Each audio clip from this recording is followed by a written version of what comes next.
ce moment j'ai un peu mal au dos, ça fait 2-3 jours, j'ai un peu mal au dos, j'ai fait beaucoup de route, etc. J'ai le dos raide. Du coup, le premier truc que j'ai fait quand je me suis levé, j'ai pris ma petite serviette, je l'ai mis par terre, là ici. Et en gros, j'ai fait quelques exercices de mobilité, donc j'ai fait du dead bugs, j'ai fait quelques exercices de bracing. Et j'ai un petit peu travaillé genre juste les rotations au niveau de mon sacro-iliac pour que ça se détende un petit peu. Sinon voilà, le premier truc que j'ai fait quand je me suis levé, et ensuite je suis allé manger. Bon ça du coup c'est pas filmé donc pas simplement, mais je suis allé manger quelques cookies que je vous présenterai juste après. Évidemment pas filmé donc ça rentre pas dans les macros. Mais sinon voilà, pour le début de la journée c'est à peu près tout. Bon, comme je disais j'ai un petit peu mal au dos, du coup j'ai utilisé cette potion magique. En vrai je sais que c'est une douleur un peu type inflammatoire vu que en gros, j'arrive à le repérer via certains trucs, notamment le fait que ça me lance, etc. Et que dès que je me baisse, dès que je contracte le muscle, ça me le fait. Du coup, je sais qu'en général, les anti-inflammatoires, ça m'aide. Donc, en gros, premier stade, c'est quand j'ai un petit peu mal, j'utilise ça. Donc, Voltaren Actigo, c'est du diclofénac. C'est une crème qui est vraiment peu concentrée. Donc, je mets ça à premier stade quand vraiment j'ai pas trop de douleur. Et si vraiment j'ai trop mal, bah, je vais voir un médecin traitant auquel je demande genre du naproxène ou un truc comme ça. Du coup, j'espère que le focus y se fait, j'en suis absolument pas sûr. Parce que en gros le naproxène du coup c'est beaucoup plus concentré, ça fait genre, je crois que c'était caché, je sais pas exactement la dose mais c'est genre beaucoup plus concentré que le diclofénac, du coup ça agit beaucoup mieux. Le problème c'est que quand c'est plus concentré, vu que c'est des anti-inflammatoires, ça risque de faire mal au... Enfin ça peut gêner un petit peu la digestion. Et puis globalement j'évite de prendre des trucs trop forts si j'en ai pas besoin, c'est aussi simple que ça. Donc voilà pour ma morning routine du réveil instantané, suivi de...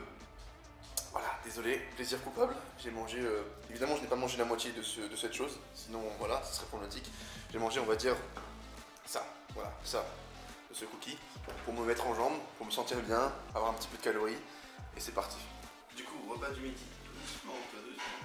Je me mets là parce qu'on a un micro de merde, je me suis rendu compte que je n'ai pas mon micro sur moi, j'ai mon copain Lucas Morel qui l'a, un connard, merci. Et du coup, voilà, pas de micro, donc je me suis un peu isolé.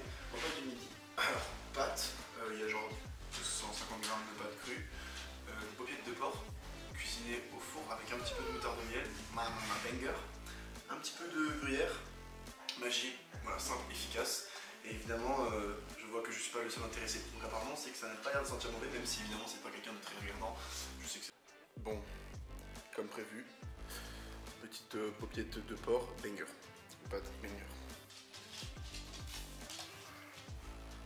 Assis. Assis. Sit. Sit. Nala. Sit.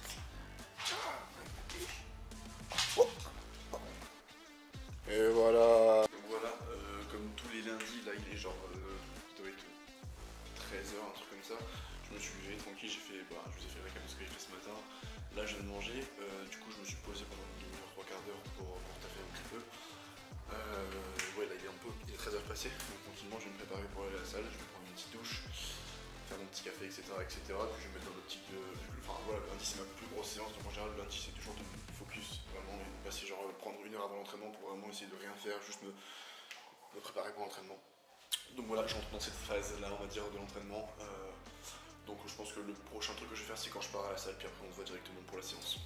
Bon, du coup les reilles, on va à la salle comme j'ai dit, là il est 14h20, je suis même un peu en avance, vous voyez, je suis quelqu'un de ponctuel effectivement. Du coup on part à la salle, 10 minutes de route, puis là-bas je vais vous filmer tranquille, je pense, mon warm-up, je vais vous montrer un peu ce que je mets quand même d'équipement, même si les vrais savent, Team SBD tu connais. Du coup voilà, je vais vous montrer un peu ce que je mets comme équipement, mon warm-up rapidement, après les barres, c'est que 95% des gens sont là pour ça. Puis sûrement je ferai un petit débrief, bon là ce soir je sais pas si j'aurai le temps, donc ce sera peut-être demain un petit débrief. Et puis après le vlog sortira dans la semaine, et on va prendre des habitudes, on va réussir à se caler pour essayer d'en sortir un par semaine, Inch'Allah. Et si c'est le cas, tant mieux, et si c'est pas le cas, tant pis, hein. Et voilà, c'est un peu tout. Ok, du coup, voilà, comme promis on se retrouve à la salle, bien équipé et avec des gens qui parlent bien fort. Comme j'ai dit, full SBD, SBD évidemment, vous connaissez, ça y va, ça achète. Du coup au niveau des tailles, je mets t-shirt, je crois que c'est du XL, SBD c'est le compte. Mes singlets ce sont des L, donc c'est assez serré effectivement. Enfin en gros mes tailles, sachez bien que c'est mes tailles. Je dis pas à tout le monde de faire la même chose, j'ai l'habitude d'en porter depuis longtemps donc je les porte le plus serré. C'est pas forcément utile, j'aime bien les porter serrés, surtout le singlet. Moi perso je me sens bien dedans, mais si vous n'aimez pas forcément porter les trucs serrés ou vous vous sentez pas bien dans les trucs serrés en manière générale, ne le faites pas. Voilà, pour ce qui est des genouillères XS, comme vous connaissez, XS on le voit bien ici là, hop, va falloir zoomer. Hein. voilà, je vais faire un petit tuto de comment je mets mes genouillères, puisque c'est vraiment le truc tabou. Donc en fait, le truc le plus dur sur mes genouillères, c'est ça. C'est parce que je fais du 47, vous voyez, j'ai des grands pieds. Hein, c'est de passer vraiment le talon. Et une fois que le talon est passé, honnêtement, c'est tranquille. Il y a juste à bien le mettre comme ça, en gros, de le dédoubler. Et une fois qu'il est dédoublé, tout simplement, faut tirer dessus. Hein. Rien de compliqué. Et ça monte. Voilà. Le stratagème pour mettre les sleeves SPD. Donc comme j'ai dit, celles-là, ce sont du XS, c'est l'édition Phoenix. Et après, j'ai mes bandes. Je vais prendre celle-là aujourd'hui. Ce sont des SBD, pas rigides, souples, du coup, souples en M. Donc voilà ce que je conseille. En général, franchement, le souple c'est mieux que le rigide, je pense, pour la plupart des gens. Parce que dans tous les cas, en fait, la différence entre le souple et le rigide, c'est juste que vous allez plus pouvoir tirer sur le souple. Et donc, du coup, la rigidité c'est-à-dire la raideur que vous avez sur la rigide, vous allez l'avoir tout simplement juste en tirant plus sur les souples. Et donc, au final, ça se revient plus ou moins. Sauf que le fait d'avoir des souples, ça permet d'être vraiment plus proche de l'articulation et de la maintenir un peu mieux. Donc, moi, personnellement, je conseille de prendre des souples M ou L. Je pense que M, c'est pas mal pour la plupart des gens. Si vous avez besoin d'un peu plus de soutien, n'hésitez pas à prendre du L. Mais voilà, globalement, on est là. Allez, ça part sur le solo vlog. Du coup, au niveau des échauffements, je fais pas grand chose honnêtement. Enfin, pas grand chose. Tout est relatif. Mon premier échauffement que je fais, en gros, c'est de la mobilité thoracique en rotation et en flexion. Donc, en fait, tout simplement, je mets une barre en PVC comme ça, à l'endroit où je la mettrais en théorie pour faire du squat, donc sur un low bar. Je me place. Des fois, je prends quelque chose entre les genoux, mais c'est pas besoin. Le seul truc, c'est d'essayer de stabiliser les hanches de manière à ce qu'elles ne bougent pas quand vous le faites. Et ce que je fais, c'est je tourne, je cherche un peu en flexion, je cherche un peu plus loin. Flexion, je cherche un peu plus loin. Flexion. Et je fais ça, voilà, des deux côtés, on va dire 5-6 à coups des deux côtés, 2 fois. Et puis c'est tout pour ce qui est de rotation thoracique. Du coup, deuxième partie du mouvement, assis par terre comme dirait Zazie. J'espère que vous avez la ref. Voilà, donc assis par terre comme dirait Zazie. Exactement, merci, félicitations. C'est bien. Effectivement, Zazie, c'est une chanteuse. Non, mais... Donc voilà, au niveau des exercices que je fais par terre, du coup, pour plus orienter bracing, premier exercice, je fais tout simplement du take bug comme ça, donc en alterné, tout simplement, hop. Donc je vous montre tous les exercices d'abord et après je vais vous montrer chaque exercice un par un. Donc voilà, je fais les deux jambes, tac, tac. Ensuite je fais du dead bug un peu en variation, en gros je pousse cette jambe là contre ma main et je la tiens. Je fais la même chose de l'autre côté, après je fais les deux jambes, et voilà, un exercice un peu ma routine bracing, c'est tout ce que je fais. Donc voilà, je vais la faire.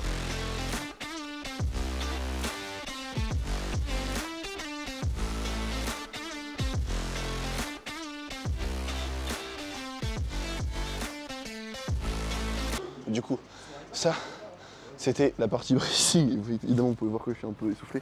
Bracing, du coup, des exercices. Le but, c'est vraiment d'essayer en gros, de garder, en dead bugs, vraiment garder toute la colonne qui touche le sol pendant toute la partie du mouvement. Et le but, du coup, c'est de bouger les articulations tout en ayant la colonne la plus stabilisée possible, du coup, et en ayant le moins de mouvement possible au niveau de la colonne, que ce soit de côté, en extension ou en flexion. Le but c'est vraiment d'essayer de stabiliser la colonne, et donc du coup c'est pour ça que je brace et vraiment que je gonfle mon ventre comme si j'allais faire un mouvement, comme si j'allais faire un squat en fait, et vraiment c'est ça qui va m'aider à stabiliser la colonne. Et du coup le but ça va être de pouvoir reproduire ça sur le squat derrière, où en gros quand tu squattes, vraiment ta colonne reste le plus neutre possible, enfin pas forcément neutre dans ta position, même si idéalement c'est neutre, mais avec le moins de mouvement possible dans tout le squat, et c'est ça qui prendra fort. Le fait d'avoir le moins de mouvement possible avec une charge, tout simplement. Donc voilà. Pour ce qui est du dernier exercice, tout simplement, tout bête, je fais activation fessier. Donc je fais les deux fessiers, 2-3 fois. Et après, je fais unilatéral, donc un fessier, un fessier, un fessier, autre fessier. Et à la fin, je refais les deux fessiers et je reste un peu plus longtemps. Du coup, petite coupure spontanée, photo caméraman. On lui reprochera. Mais du coup, voilà, globalement, c'est mon échauffement. Donc la partie plus mobilité, donc thoracique, puis la partie bracing. Un peu d'activation fessier parce que j'en ai besoin par rapport aux pathologies que j'ai eues, etc. Mais ça c'est pareil, l'échauffement c'est vraiment très personnalisable. N'hésitez pas à mettre ce que vous sentez le mieux. Globalement il faut une partie plus ou moins mobilité si vous en avez besoin, une partie bracing, vous pouvez choisir vos exercices, et après une partie activation si vous avez besoin d'activer des muscles, et après vous pouvez partir directement sur votre gamme montante classique. Donc moi voilà de quoi est composé mon échauffement, et là directement on va partir sur une petite gamme montante du coup au squat.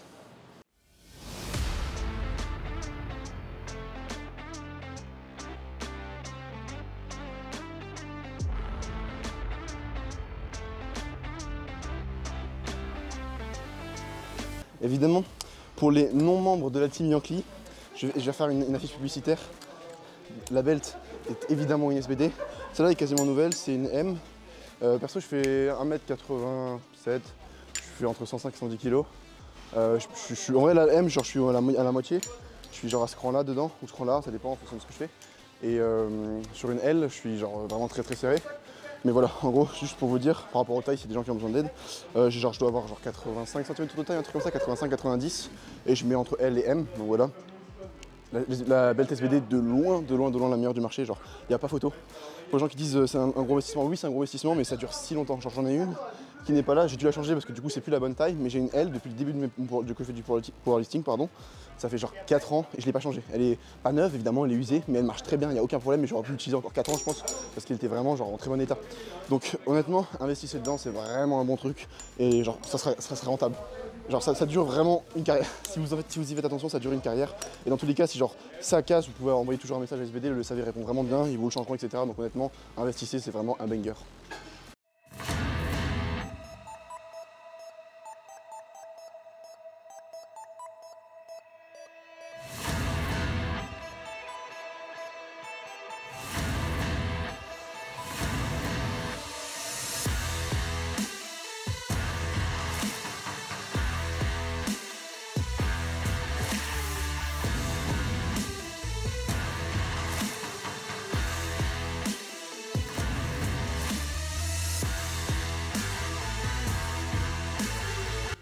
Bon, du coup, le squat est fini. Petit single du coup, première semaine de bloc à 3,15. J'ai fait 2,70, 300, 3,15. En vrai, du coup, j'ai changé de barre il n'y a pas longtemps parce que du coup, j'ai une hélico et je crois 5 OPB. Et le grip de la hélico est à rincer parce qu'avant, j'étais dans une salle où c'était humide et donc du coup, il n'y a pas de traitement anti-rouille dessus vu que c'est une barre de compétition. Et du coup, elle a rouillé et vraiment le grip est claqué maintenant. Du coup, je préfère squatter avec la OPB parce que du coup, sinon, ça me fait vraiment mal au cou parce que j'ai l'impression que la barre glisse sur mon dos. Donc là, je suis passé à la OPB. Le problème de la OPB, c'est qu'elle a un peu moins de PSI, genre je crois qu'elle a 200 kPSI ou 210 et que là, l'hélico a 10 de plus. Ce qui fait que du coup, elle a beaucoup plus de whip. Et genre pendant mes échauffements à 270 et à 300, j'avais mis des taquets classiques, des trucs comme ça pour les barres. Et ça suffisait même pas en fait. Genre les poids se retrouvaient décalés de 5 cm à la fin de la série juste parce qu'il y a trop de whip et que du coup les poids bougeaient. Donc ça m'a un peu saoulé. J'ai mis les bagues vraiment hélico bien serrées pour le dernier. C'est allé mieux. Le problème c'est que la barre a vraiment beaucoup plus de whip, ce qui fait que en termes de ressenti, c'est vraiment beaucoup plus dur parce que du coup en bas de la répétition, la barre roule beaucoup et je sens que je tremble à mort.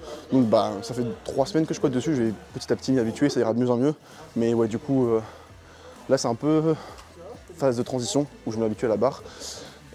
Et voilà globalement ce qui se passe pour le squat. Donc là je passe au bench, je suis à 120 déjà, je m'échauffe. On va faire un petit top single. En ce moment le bench c'est pas la folie comme on dit, mais on fait le taf. Et petit à petit j'arrive à trouver des réglages qui font que ça va de mieux en mieux, donc je me fais pas trop de soucis, je pense que ça va aller. Et puis derrière on continue la séance, je vous ferai des petites updates au fur et à mesure.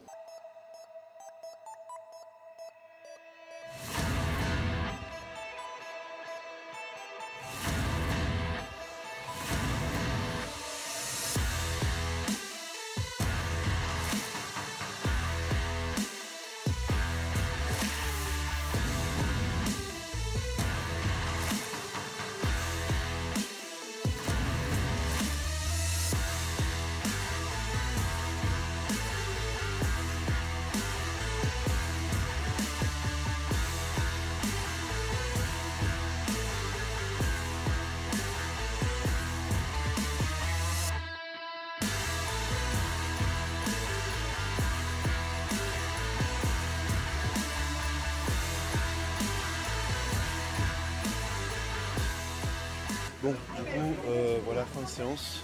J'ai fait juste un top 7 à 3,20. Alors, j'ai pas parlé du bench, on va parler du bench d'abord. J'ai fait 205 au bench, honnêtement, qui passe plutôt bien. Je vais pas monter plus parce que je me sentais bien pour ma semaine de bloc, donc je vais pas faire de dinguerie. Mais franchement, ouais, c'était pas mal le bench, je me sens de mieux en mieux, donc petit à petit, j'ai confiance. Par contre, comme je disais, j'avais un peu mal au dos, donc le squat s'est bien passé. Par contre, le terre, je sais que c'est vraiment une raideur.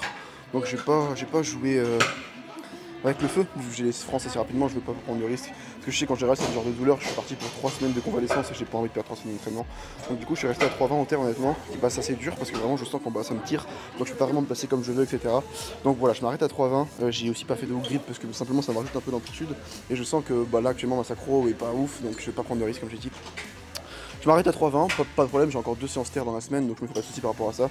Je les ferai en temps et en heure, je pense que ça ira d'ici là, parce que ça va déjà beaucoup mieux qu'à 2 jours. Mais juste que voilà, je peux en fait pour gagner une rep à 350 qui sera pourrie dans tous les cas, perdre 3 semaines d'entraînement derrière, c'est absolument pas le truc à faire dans ce cas-là, donc je le ferai tout simplement pas.